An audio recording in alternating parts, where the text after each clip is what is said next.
Hey everyone, Alana Kaivalia here. Welcome to the Spiritual Leadership Podcast. And today I'm going to define for you exactly what spiritual leadership is and what this podcast will aim to do over the many episodes that I'll be delivering to you every week. I've been podcasting for a long time and I recently rebooted my podcast efforts. So if you missed the previous episode, make sure you go back and listen to it so you have a little bit of an overview of who I am, what I'm doing, and what this podcast will entail. We're going to be covering a lot of subjects in this podcast. Things that are all of our favorites, like yoga, psychology, astrology, mythology, the tarot, alchemy, ritual, you name it. If it falls under the heading of spiritual leadership and it's something that you need to know, it's absolutely my pleasure and also my duty to make sure that I educate you as well as possible in all of the areas that you need to understand in order to be a true spiritual leader. So why don't I start by talking about what a spiritual leader is and what a spiritual leader is not. We'll begin there, and then I'll give you a little bit of a history lesson that I think is actually quite fascinating in terms of how it is spiritual leadership came to be a thing today and why it is so absolutely necessary. So a spiritual leader is, for lack of a better way to put it, modern day clergy. And I'll explain why this is so important here in a minute. But effectively, a spiritual leader is someone who helps others receive guidance, inspiration, knowledge, and guide them toward their highest absolute potential. A spiritual leader is something different than a mental health professional and a medical professional. Now, we have medical professionals, we have mental health professionals, and they each have their own very distinct and important lanes. But neither of those professional endeavors cross over into our lane, which is the spiritual lane. There are no spiritual health professionals really out there. Now, my work, my whole life's work, is to give you the education and training that you need to step into that role. And this has historically been done by the mystery schools throughout the ages to prepare people to be spiritually whole and complete and answer those big questions. The mental health community does a pretty good job of almost getting there, but they have some constraints that don't actually allow them, generally speaking, to address the spiritual or metaphysical side of the human psyche. And also, typically, boundaries within the mental health community mean that they can't really tell their clients what to do.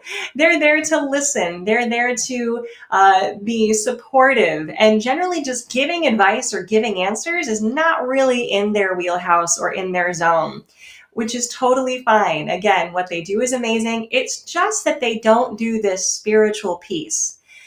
And because they don't do it, it means that it's missing for people. They need that spiritual piece. It's a huge part of who we are. There's a massive bit of the psyche that is dedicated almost entirely to a metaphysical reality, but it's not being addressed by the mental health professionals. And of course, the medical professionals can certainly help your physical body. But if you have an issue that runs deeper than just the physical, the medical health professionals won't necessarily have a remedy for that either. So the medical professionals take care of one particular lane of being, the mental health professionals take care of a different lane of being, and you and I here are going to take care of the third lane, that spiritual reality that exists for all of us, no matter what background we come from. This is not specifically religious. There's no specific tradition that I speak to or emphasize necessarily through my work or the way in which I train people to become spiritual leaders. And that's one of the biggest catches for us as spiritual leaders today, is that in our modern Western society, one of the things that we emphasize is individualism. We love being individuals. We want to do things on our own. We want to do things our own way. And that can be kind of tough to cater to as a spiritual leader, to try and figure out how an individual needs to move forward on their path or find their specific purpose. Traditionally, clergy members of any religious or spiritual practice, they had some pretty tight parameters that they would work in. They all had the same holidays, or they had the same rituals, or the same sort of prescriptive remedies for any kind of malady that a person was experiencing. As a modern day spiritual leader, we don't really have that, which is why we actually need a pretty broad body of knowledge in order to really help the people that we work with. So, why don't I give you a bit of a history lesson now and talk about how this work came to be so necessary and why it is that today we are so powerfully being called into this work, why it's such a massive hole that people like you and I absolutely have to fill. So let's take it back about 150 or so years ago, right at the beginning of the Industrial Revolution. And the Industrial Revolution, which you might have learned in school, was a time when we were moving away from more village type life, rural type life, into city living, working in factories, long work days. It was also around this time, about 150 years ago or so, that people started to make the never before made choice to actually not practice a religion. Now, this is a real important thing to take note of. So prior to about 150 years ago, everyone that you lived with, everyone that you worked with, everyone in your town, your village, everyone around you would have believed pretty much the same thing. You all would have gone to a spiritual or religious service on a particular day of the week. You all would have made the same observances of the same holidays. You all would have had the same traditions, belief systems, explanations for the big things that happen in life. And furthermore, there would never have been an option to just say, you know what? No, I don't believe that stuff. I'm going to do something else, or I'm not going to believe anything at all, or I'm going to choose an entirely different religion. That was never a thing, even in the consciousness of people at that time. You just practiced what you practiced. It was around you in the community. That's where the answers came from. And those were the clergy members you went to for support. That's it. With the Industrial Revolution, all of that certainty started to change. The automatic way in which people just adopted whatever religion or spirituality it was that they were introduced to as a young child began to dissipate, and people actually started to actively choose to move away from a religious practice. And because of the rise of science, we were also moving away from the belief in religion at all and moving toward things that were more scientific. This is when we get the move. It's actually a little bit further back from this, but originally chemistry was alchemy, but when we removed the idea of spirit from matter and it was just matter, then we're just left with chemistry. Same thing happened with psychology. The people who would counsel others prior to about 150 years ago and the creation of psychology were the clergy members, if you think about it. Again, the clergy members, this is not a specific talk about any kind of specific religion. This is pretty much across the board. People, when they needed help, when they had big questions, when they were going through crises, went to their clergy members, and their clergy members provided them counsel. They provided them support, but it was spiritually based support. It was support that also came with the metaphysical ideas of this is what happens to you after you die. Here is the higher purpose or the bigger meaning of this. This is what you are meant to do here. There was a spiritual backing to the advice that was given to people who were in crisis, and that was how it was always done. Well, the dawn of the industrial age, we start saying no to religion. We start saying no to belief. We start saying yes to science.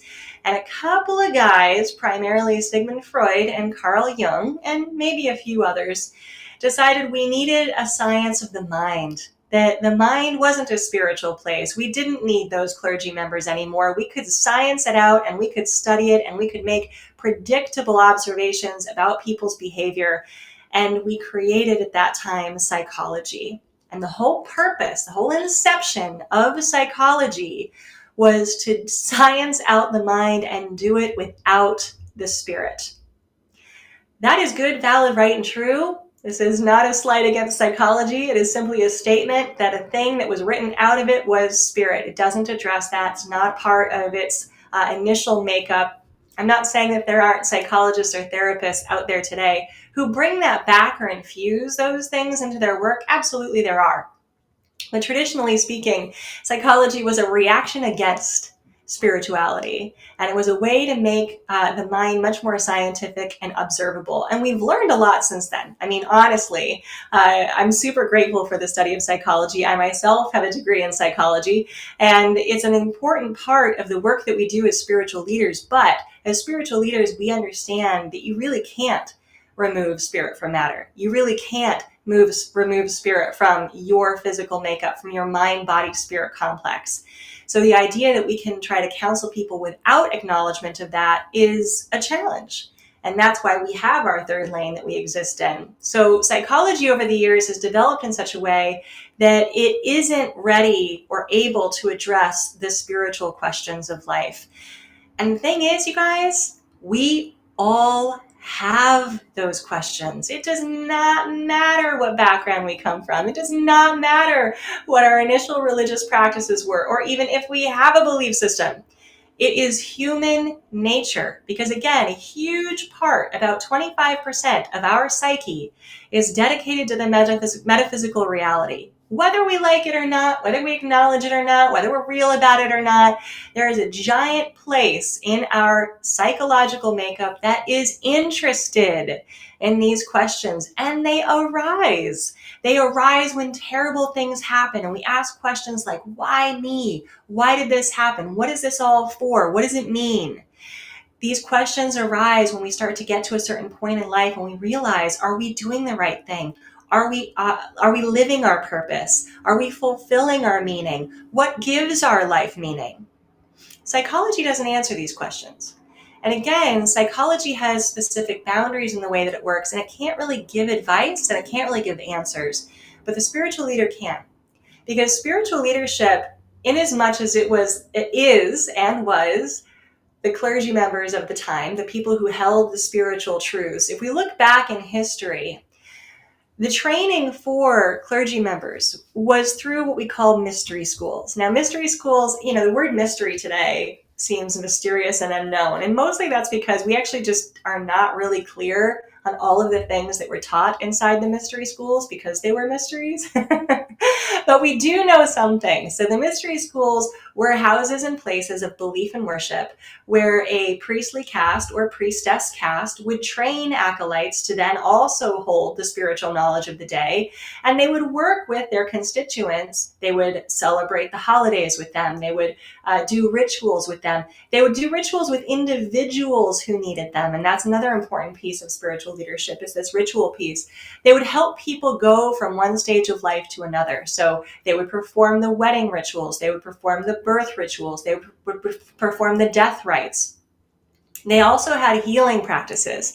So when someone was in need of mental healing or physical healing or spiritual healing, they would go to the people at the mystery schools, the clergy members, and seek their wisdom, knowledge, and practices. Now, couple of things about these mystery schools and about these particular clergy members of history are that they always had a few things in their repertoire. They always had a physical type practice to integrate the body.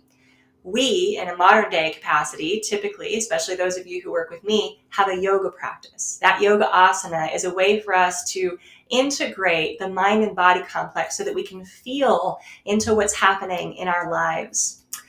Historically, the mystery schools, the clergy members also had their own astrology. So the Babylonian mystery schools had a Babylonian astrology. There was Egyptian astrology in the Egyptian mystery schools, Greek, Roman, you name it. They all had their own version of astrology because astrology is psychology. Astrology is the way that we effectively look under the hood of the psyche and see what the habits, patterns, and tendencies are.